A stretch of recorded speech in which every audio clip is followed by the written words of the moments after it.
Love marriage అంటున్నారు. ప్రేమిస్తున్నా నీకోసం చచ్చిపోతానంటే మాత్రం ఎవరు నమ్మద్దు. చచ్చిపోతానంటే చచ్చిపో.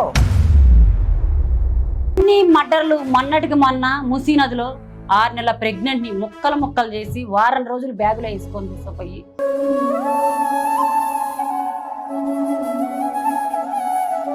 ఇలా ఎన్ని, ఒక చిన్న అమ్మాయి లేదు, ఒక పెద్ద అమ్మాయి లేదు, ఒక ముసలోళ్ళు లేదు, వయసోళ్ళు లేదు. నా దగ్గరికి వచ్చావు, రేపు పొద్దున నువ్వు నన్ను చంపని గ్యారంటీ ఏందిరా? అదే డబ్బుల కోసం నన్ను కూడా చంపుతావు కదా. డబ్బు పిచ్చిలో ఉన్నాడు.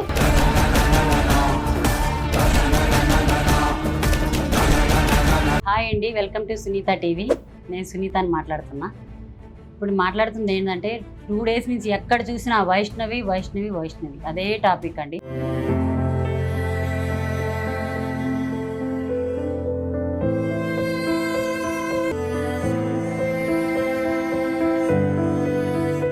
ఏ యూట్యూబ్ ఓపెన్ చేసినా, ఏ న్యూస్ ఛానల్ ఓపెన్ చేసినా ఎందుకు ఇలా జరుగుతుంది అంటే లవ్ మ్యారేజ్ అంటున్నారు.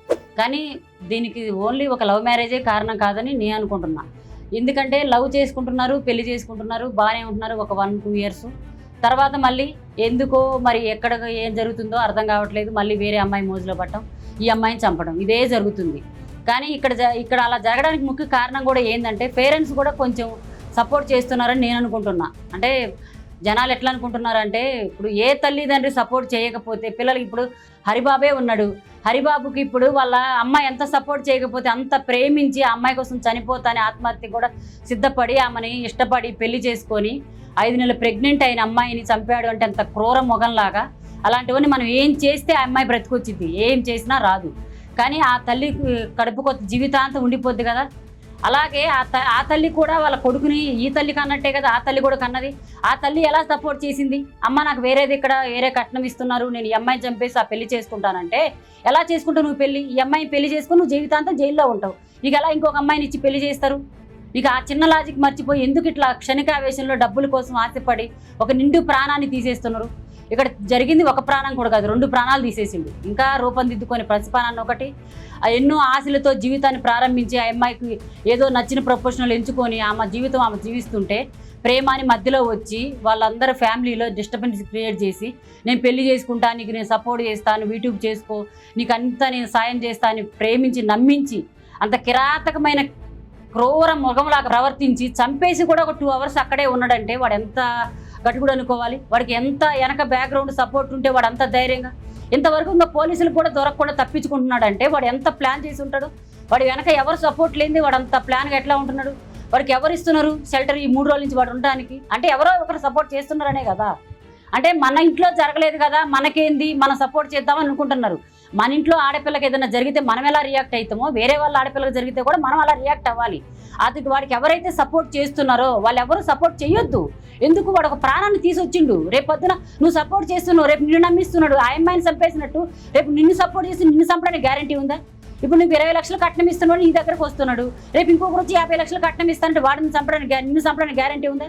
అది ఈ అమ్మాయి కోసం నేను చచ్చిపోతానే వాడే ఈ అమ్మాయిని అంత ప్రేమించినోడు చంపేసిందంటే రేపు పొద్దున్న నీకు 20 లక్షలు నువ్వు కట్నం తెస్తున్నావు, ఆశపడి నిన్ను పెళ్లి చేసుకొని నిన్ను నమ్మించి ప్రేమిస్తున్నా అన్నాడు. రేపు పొద్దున నిన్ను చంపడానికి గ్యారంటీ ఉంది ఇంకొక అమ్మాయి వచ్చి నేను 50 లక్షలు కట్నం ఇస్తానంటే? అలా ఎవ్వరు నమ్మొద్దు. మెయిన్ ఎవరైనా ఒక అమ్మాయి దగ్గరకు వచ్చి నేను నిన్ను ప్రేమిస్తున్నా, నీకోసం చచ్చిపోతానంటే మాత్రం ఎవరు నమ్మొద్దు. చచ్చిపోతానంటే చచ్చిపో అని చెప్పు. ఎందుకంటే చచ్చిపోతా అన్నవాడు ఎప్పుడైనా కూడా ఇవాళ నీకోసం చచ్చిపోతానంటాడు, రేపు పొద్దున అదే ప్రేమ కోసం నిన్ను చంపేసే కాడికి కూడా వస్తున్నాడు. మెయిన్ ఎవరైనా సరే ఒక అమ్మాయి, నేను ప్రత్యేకంగా మరీ ముఖ్యంగా అమ్మాయిలకి చెప్తున్నానమ్మా, ఎంతో ఫ్యూచర్ ఉన్న వాళ్ళు 18 ఇయర్స్ 19 ఇయర్స్ అంటే మీకు ఎంత చిన్న ఏజ్ చెప్పండి. లవ్ల కోసం ఇట్లా లేచిపోయి పెళ్లి చేసుకోవడాలు, ఒకడు ప్రేమించకపోతే చచ్చిపోతానంటున్నాడు, వాడు నా కోసం ఏదైనా చేస్తానంటే మాత్రం నమ్మొద్దు. ఎందుకంటే ఏదైనా చేస్తానన్నాడు కరెక్ట్, ఏదైనా చేస్తాడు. ఇవాళ నీ ప్రేమ కోసం ఏదైనా చేసినాడు రేపు నిన్ను చంపడానికి కూడా ఏదైనా చేస్తాడు. ఇదొక్కటి గుర్తుపెట్టుకోండి. ఒకడు వచ్చి నేను చచ్చిపోతున్నా నీ కోసం అంటే చచ్చిపోనే చెప్పండి. నా కోసం చచ్చిపోతాను కదా, చచ్చిపోతా అనకుండా నీ కోసం నిజంగా ప్రేమించినోడైతే పోరాడి మీ అమ్మ నన్ను ఒప్పించి వాడు నిజంగానే ఒక మంచి నిజంగా సిన్సియర్గా నేను లవ్ చేసి ఉంటే వాడిని మంచిగా ప్రేమిస్తా, నిన్ను నీ తల్లిదండ్రులు ఒప్పించాక నేను పెళ్లి చేసుకుంటా, నీకోసం ఇన్ని సంవత్సరాలు నేను వెయిట్ చేసేదాన్ని ప్రేమ అంటారు. అంతేకాని ఒక 6 నెలలు ప్రేమించి 1 సంవత్సరం పెళ్లి చేసుకొని 2వ సంవత్సరం చంపేయటం ఏంటి? ఇదేనా ప్రేమ అంటే? ఎన్ని మర్డర్లు మొన్నటికి మొన్న మూసీ నదిలో 6 నెలల ప్రెగ్నెంట్ని ముక్కలు చేసి వారం రోజులు బ్యాగులో వేసుకొని తీసుకుపోయి దహన సంస్కారాలు చేస్తే 10 రోజులకు అది వెలుగులోకి వస్తే మళ్ళీ ఏం ఎరగనట్టు వాడు కంప్లైంట్ ఇచ్చాడు.